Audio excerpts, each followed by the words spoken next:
तो कैसे हैं आप लोग? आज हम बात करने वाले हैं क्या Indian festival season actually boost करता है जीडीपी इंडिया की। तो बात कर लेते हैं कि हर साल नवरात्रि से लेकर दिवाली तक कंजप्शन में बहुत ज़्यादा स्पाइक आ जाता है, यानी कि कंजप्शन बढ़ जाती है। यहाँ पर सवाल ये खड़ा होता है कि ये सीजनल कंजप्शन रियल और सस्टेनेबल जीडीपी ग्रोथ करती भी है या नहीं। आज बात करते हैं कि फेस्टिव जीडीपी मल्टीप्लायर क्या होता है और दिवाली इंडियन इकोनॉमी में कितना कंट्रीब्यूट करती है। तो चलिए जानते हैं सीजनल कंजप्शन के बारे में। इंडिया का जो फेस्टिव क्वार्टर है अक्टूबर से लेकर दिसंबर तक वो कंट्रीब्यूट करता है 30% पूरे साल के रिटेल सेल्स का।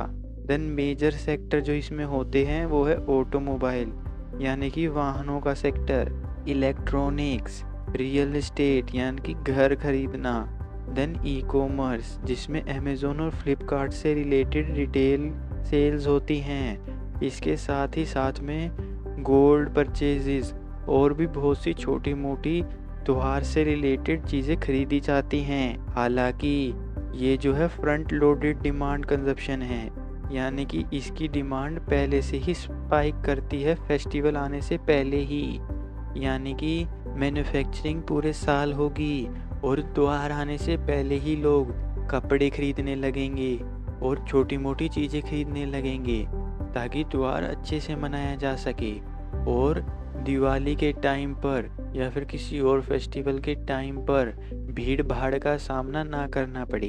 तो चलिए अब फेस्टिव ट्रेंड्स और इकोनॉमिकल इंडिकेटर्स की बात करें।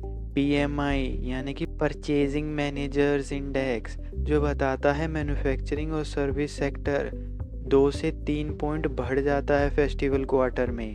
देन ऑटोमोबाइल सेल्स की बात करें तो 2024 में दिवाली के टाइम पर 4 मिलियन से ज़्यादा व्हीकल बिके थे, जो पूरे डेकेड में यानी कि 10 सालों में सबसे ज़्यादा हाई सेल्स थी। देन पावर कंजप्शन की बात करें तो 8 से 10% ज़्यादातर पावर की कंजप्शन होती है फेस्टिवल सीज़न में। रूरल एफएमसीजी डिमांड भी बढ़ जाती है 10 से 15% तक, लेकिन ये काफ़ी डिपेंड करती है मॉनसून पे, क्योंकि रूरल एरिया में फार्मर्स रहते हैं और वो डिपेंड करते हैं कि फसल कैसी हुई। रियल जीडीपी मल्टीप्लायर की बात करें तो इंडियन फेस्टिवल मल्टीप्लायर 1.3x से लेकर 1.5x तक होता है, यानी कि हर 1 रुपया जो हम स्पेंड करते हैं, खर्च करते हैं, वो जीडीपी में 1 रुपया 3 पैसे से लेकर 1 रुपया 5 पैसे तक जीडीपी को बढ़ा देता है। देन ये जो है short term retail driven consumption होती है, यानी कि ये long term investment led growth के बराबर नहीं हो सकती। फेस्टिवल सीज़न में हम कितना ही खर्च करें, लेकिन वो सीज़न काफ़ी लिमिटेड होता है, जिस वजह से स्पेंडिंग एक ही सीज़न में स्पाइक करती है, बाकी सब इकोनॉमिक क्वार्टर्स में वो डिक्लाइन कर जाती है, जिस वजह से मार्केट वोल्नरेबिलिटी बढ़ जाती है। सस्टेनेबिलिटी वर्सेस सीजनैलिटी की बात करें तो फेस्टिव जो इकोनॉमी होती है वो बहुत बड़ा इफेक्ट डालती है इकोनॉमी पर, लेकिन शॉर्ट टर्म में बहुत ही छोटे समय के लिए। देन सस्टेनेबल ग्रोथ के लिए इंडस्ट्रियल प्रोडक्शन, एक्सपोर्ट कॉम्पिटिटिवनेस चाहिए होती है। इन शॉर्ट समझें तो long term and high investment चाहिए होती है, लॉन्ग टर्म सस्टेनेबल इन्वेस्टमेंट और सस्टेनेबल ग्रोथ के लिए इकोनॉमी में।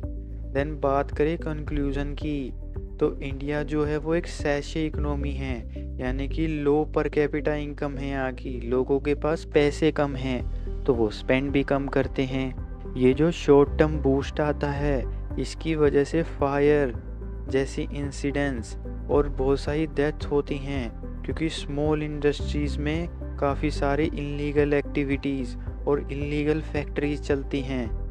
Then small scale local manufacturers काफ़ी ज़्यादा वेस्ट भी और टॉक्सिक वेस्ट रिवर्स में या फिर एयर पोल्यूशन क्रिएट करते हैं। तो यही था आज की वीडियो के लिए, धन्यवाद।